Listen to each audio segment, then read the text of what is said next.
Setiap kita mau doa kita itu didengar Tuhan, dikabulkan Tuhan. Atau setiap doa kita itu menjamah hati Tuhan, menyentuh hati Tuhan. Atau kita mau setiap doa kita menyukakan hati Tuhan dan Tuhan bertindak atas doa-doa kita. Hal yang kedua, dicatat di dalam Matius 6 ayat 10, datanglah kerajaanmu. Jadilah kehendakmu di bumi seperti di sorga. Nah, saya catat di sini saudara, hal yang kedua dari membangun kebiasaan doa yang efektif adalah saudara mendownload pikiran sang raja. Apa sih yang dipikirkan raja untuk bumi ini? Dicatat di sini supaya apa yang ada di sorga juga terjadi di bumi ini. Nah, apa sih yang ada di surga? Damai sejahtera, sukacita, kesehatan. Ya, semua itu ada di surga. Apalagi sudah bisa sebut? Kecerdasan, hikmat. Itu semua ada di surga. Keamanan. Semua itu ada di surga. Semua yang sungguh amat baik. Sorga itu adalah the place of shalom. Di sorga yang ada adalah shalom, peace, damai sejahtera, kedamaian, ketentraman, kelimpahan, kesehatan, kesejahteraan. Itu semua ada di surga. Yang ada di sorga apa? Love, kasih. Yang ada di sorga apa? Kebenaran. Yang ada di sorga apa? Kuasa. Tuhan mau semua yang sungguh amat baik yang ada di sorga itu dimanifestasikan di bumi ini. Ada dalam kehidupan kita, di lingkungan di mana kita berada. Dimulai dari tempat tinggal kita, keluarga kita, lingkungan pekerjaan kita. Ada manifestasi kerajaan sorga di situ. Berarti di situ ada shalom, ada damai sejahtera, ada sukacita, ada kebenaran, ada kuasa. Ini yang Tuhan mau terjadi di bumi ini. Sebab saudara, Tuhan itu ketika menjadikan langit, bumi dan segala isinya, menjadikan manusia, maka sejak semula Tuhan ini menjadikan bumi ini adalah seperti surga. Sorga yang invisible, yang secara rohani tidak kelihatan, itu menjadi visible, menjadi kelihatan. Dicatat dalam Kejadian 1 ayat 31, Tuhan melihat semua yang dijadikannya sungguh amat baik. Nah, ini yang Tuhan mau terjadi di bumi ini. Kita menikmati sorga dalam pernikahan kita. Kita menikmati sorga di keluarga kita. Ada damai sejahtera, ada kuasa, ada kasih, ada kebenaran. Kita mengalami sukacita di lingkungan oikos kita. Persahabatan, pergaulan, tetangga kita. Kita juga mengalami sorga dan menghadirkan sorga. Dan mengalami sorga di lingkungan pekerjaan kita, di marketplace. Tuhan mau di bumi ini penuh dengan pengetahuan tentang kemuliaan Tuhan. Tuhan mau bumi ini penuh dengan pengenalan akan Tuhan. Tuhan mau bumi ini penuh dengan shalom. Katakan amin. Nah, saudara, jadi doa yang efektif adalah mendownload apa yang dipikirkan oleh raja. Jadi kita mesti mikir. Jadi waktu doa itu adalah, Tuhan, apa yang Tuhan pikirkan mengenai tetanggaku, mengenai keluargaku, mengenai kerselku, mengenai kotaku, mengenai bangsaku. Kita cari tahu itu. Dan ketika kita tahu itu, ketika kita temukan itu, maka kita bilang, Tuhan, aku siap jadi bencana kemuliaan-Mu. Tuhan, ini aku, utuslah aku. Tuhan, pakailah aku. Tuhan, aku mau mewujudkan, aku mau memanifestasikan yang sungguh amat baik di sorga itu terjadi di bumi. Jadi saudara, ketika kita berdoa, ini yang sebetulnya Tuhan ingin kita dapat hatinya Tuhan. Ya, sehingga ketika kita melihat berbagai macam masalah, persoalan-persoalan yang ada di sekitar kita, di sekeliling kita, kita mudah sekali untuk memberikan solusi, atau kita menjadi bagian dari solusi. Kita mau memberikan jalan keluar, kita mau memberikan jawaban. Kenapa? Karena kita punya jawaban itu, kita punya solusi itu. Dari mana kita tahu? Bagaimana kita mendapatkan solusi itu? Bagaimana kita tahu jawaban itu? Yaitu ketika kita berdoa. Nah, inilah yang disebut berdoa yang efektif, di mana saudara kita tahu apa yang dipikirkan Tuhan, dan kita tahu apa yang Tuhan mau kita lakukan.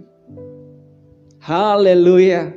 Jadi saudara yang dikasihi oleh Tuhan, membangun kebiasaan doa yang efektif itu adalah berarti saudara, kita tidak datang dengan agenda pribadi kita sama Tuhan. Kita tidak datang dengan list doa kita, banyak sekali permohonan doa kita. Kita mesti minta A, minta B, minta C, minta. No. Bukan itu sebetulnya.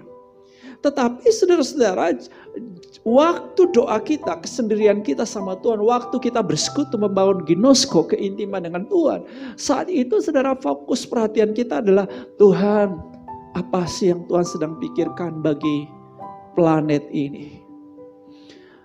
Saudara sebagai seorang pengusaha, saudara nanya, Tuhan apa yang sedang kau pikirkan mengenai dunia bisnis? Kalau saudara ada di dunia pemerintahan dan politik, Anda juga mencari tahu, Tuhan, apa sebetulnya yang Tuhan mau saya lakukan, menghadirkan, menyatakan kerajaan Allah di dunia pemerintahan dan politik. Saudara mulai mendownload, mulai mengambil pikiran-pikiran Tuhan, nilai-nilai, prinsip-prinsip kerajaan. Saudara mulai dapatkan tuntunan Tuhan, nasihat Tuhan. Nah, ini yang harus kamu lakukan, nak. Ini yang harus kamu praktekkan, ini yang kamu harus implementasi. Saudara, doa seperti inilah yang harus kita bangun dalam gaya hidup kita. Ini doa yang berhasil, haleluya. Doa yang tidak berfokus untuk diri. Sebab di sini dikatakan bahwa, hei, sebelum kamu minta Tuhan udah tahu. Tapi ini yang Tuhan mau kita lakukan. Kita selalu memikirkan kepentingan kerajaan Allah. Apa sih yang Tuhan mau lakukan melalui hidupku bagi orang di sekitarku? Apa yang Tuhan mau saya lakukan di lingkungan di mana aku berada? Kalau saat ini saya berada di dunia arts, entertainment, sport, and fashion, sebagai seorang atlet atau sebagai seorang artis, apa yang Tuhan mau saya lakukan? Bagaimana caranya saya mewujudkan kerajaan Allah di sini? Bagaimana caranya saya membangun budaya kerajaan Allah di sini? Bagaimana caranya saya membangun peradaban kerajaan Allah di sini? Bagaimana saya menjalani prinsip dan nilai kerajaan Allah sehingga saya memanifestasikan gaya hidup kerajaan Allah di sini, sehingga kerajaan Allah dinyatakan melalui hidup saya di tempat ini. Inilah doa yang efektif. Haleluya. Saya berdoa supaya saudara nangkap poin ini, masuk ke dalam pengertianmu, nancap ke dalam rohmu. Saudara mulai membangun kebiasaan doa yang efektif, yang menghadirkan kerajaan Allah dimanapun engkau berada. Kita menghadirkan sosok keselamatan dari Yesus Kristus. Kita menghadirkan shalom, damai sejahtera, sukacita, ketenangan, kelimpahan dari Kristus Yesus. Itu manifestasi kerajaan sorga. Haleluya. Itulah sebabnya jemaat Tuhan mulai bangun kebiasaan doa ini.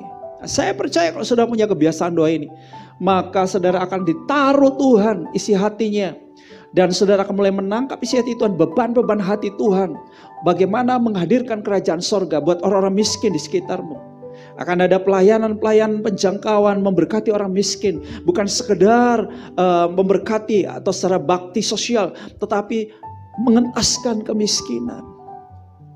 Ketika saudara berjumpa ya dengan kejahatan-kejahatan, Maka saudara, Tuhan akan berikan kepadamu cara bagaimana untuk menjangkau jiwa-jiwa itu. Bagaimana menolong mereka, membebaskan mereka dari dunia kejahatan itu. Dan bagaimana memberdayakan mereka untuk menjadi pribadi-pribadi unggul yang sudah punya spirit of excellence itu.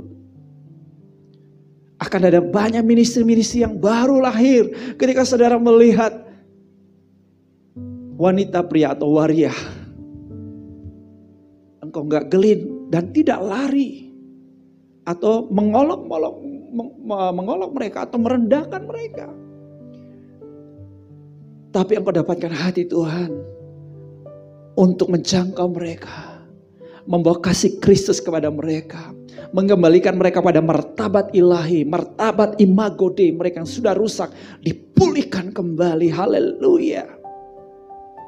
Akan ada pelayanan untuk jiwa-jiwa seperti itu. Pelayanan untuk preman-preman.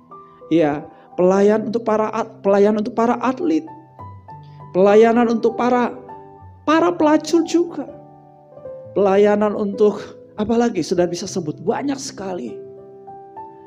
Saya melihat, saya dapat membayangkan ini, bahwa ketika saudara menangkap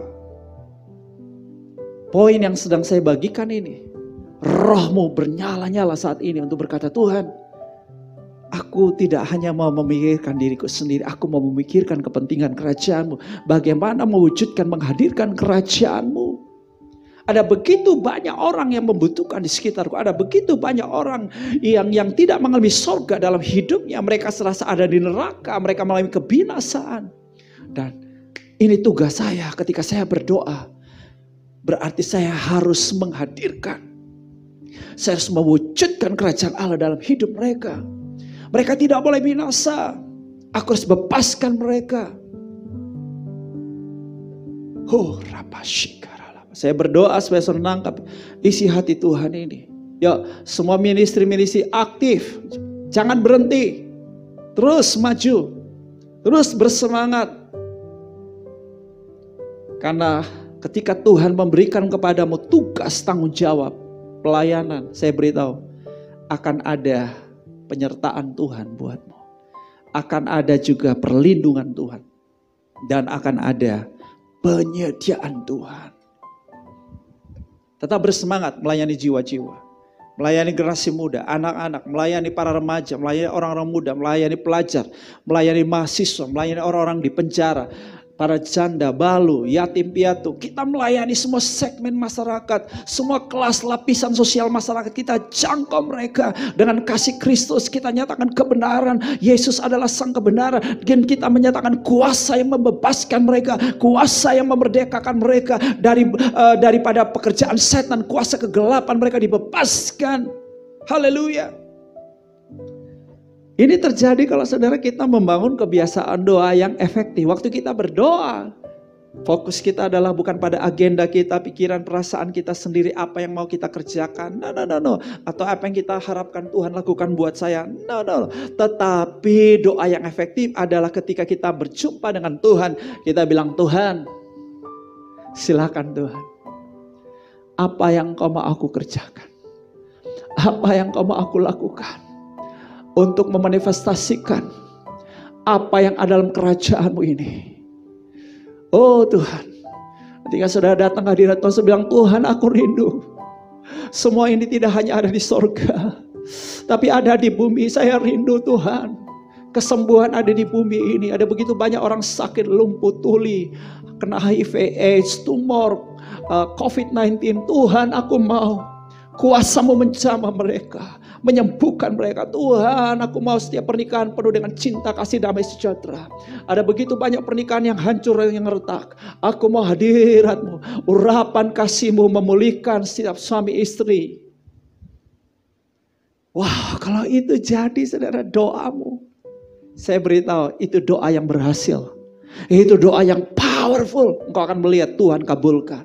Karena engkau sedang berdoa sesuai dengan kehendak Tuhan. Hal yang ketiga, yang terakhir, bagaimana kita membangun kebiasaan doa yang efektif.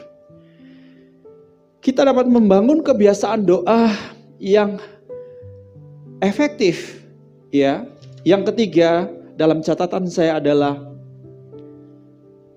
setiap hari terhubung dengan Dia. Setiap hari mengandalkan Tuhan. Saya ulangi, setiap hari terhubung dengan Tuhan, setiap hari mengandalkan Tuhan.